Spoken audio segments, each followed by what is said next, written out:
Okay, when I first saw this image, I thought that the outfit was good, but the background is not working for me.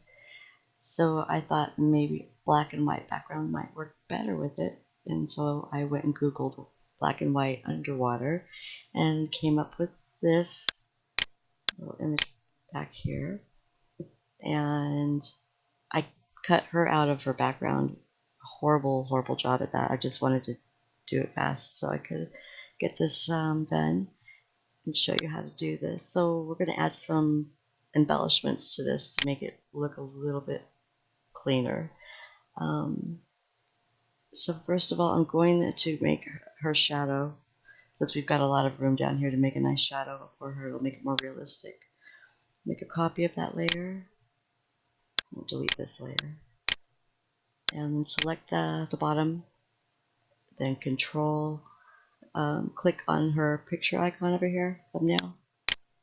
And that will select that picture, the whole thing. It'll put the little marching ants around it. Make sure that black is your primary color, and then hit Alt and delete. Then it's filled. Now Control D as in David to deselect. And then we're going to flip it over or upside down. Flip vertically. There we go. Now I'm going to Control T to select that layer. Drag it down. I'm going to mess with the perspective of it a bit by holding Control and dragging as Control's held down. And drag it out. Make sure that the points on her body match up with the shadow so it looks realistic. Let's see, we'll bring it in a bit here. There we go, show more of it. Okay, that looks good. Alright, now we're going to drop the opacity down to 40. 40 looks good. Maybe a little bit lower.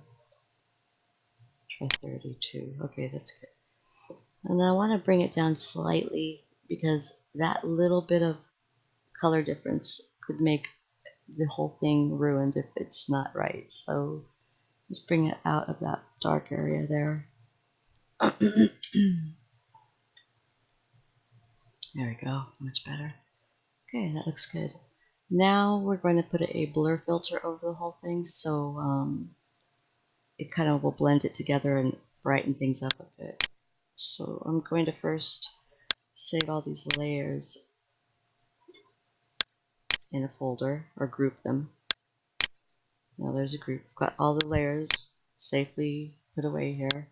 Make a copy of the group. Right click and merge group. So now we've got this picture merged, all the layers merged together, and then we've got the layers still in case we make a mistake. We can go back to that. Now make a copy of that layer. Then right click and turn it to a smart object. Go to filter, blur, Gaussian blur. Let's turn that up a tiny bit, about 5. Okay. Okay, now down below that layer you'll see the smart filters. Double click on the little lines right here and change it to screen. And it already looks cool. Yeah, I like that. I think it looks good. But this is all a personal opinion. This is not the necessarily correct way to do it. I think it looks good. I don't know, maybe somebody else might think it looks bad, but I don't know, I think it looks better than having it on the blue background. It kind of threw it off for me a bit. Now we're going to add a little bit of color to this, and that's going to be with bubbles. You have to have bubbles when you do a mermaid. She's underwater after all. So go ahead, I went and Googled some bubbles. I found these really cool pastel bubbles. So just simply drag them onto, the document. There we go. And we'll get rid of the black background simply by changing the blend mode to screen. Perfect. Nice clean bubbles, and there's just enough color to make it a little bit more I don't know, exciting. So we want to get rid of these straight lines on these bubbles so you can see where it's cut off. Just make a soft eraser and bring the flow down to about 20, 22, whatever. And erase those bubbles that have that hard edge on them. Simple. Okay. Okay, there we go. Now we'll make a copy of that later by selecting a move tool and holding Alt down and then just dragging. And it makes a copy of it. We'll do that a couple times, maybe 4 times. Okay, there we go. Now, let's just kind of move these around a bit, put them in good position. Let's turn a couple of these too to give it more realistic feel. And let's have that one. Okay, I'm going to erase this big bubble on this bottom one because that kind of looks repetitive to me. There we go, that's better. Okay, now let's see where the other one. Whoops, let's erase them. Okay. Make sure you have your move tool before you start to move stuff so you don't just erase everything. Make this one smaller. I use Control T to select. Turn it. Kind of make everything a little bit more random like it would be in nature. So, and these bubbles are just too much on her face. Okay, there we go. That looks pretty good. Okay, so now what I'm going to do is I'm going to make another layer on top of all of it.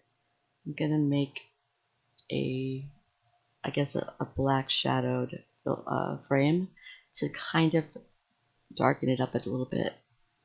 So black is selected, Alt Delete on your keyboard, and then get your big eraser, change the flow to 1, and just erase in the center very slightly. This isn't necessarily the right way to do this, but it's the way I do it. There are several ways to do everything in Photoshop. No way is right or wrong, whatever you like to do. But this is just the easiest way I found to do this. So I think it looks kind of cool. Yeah.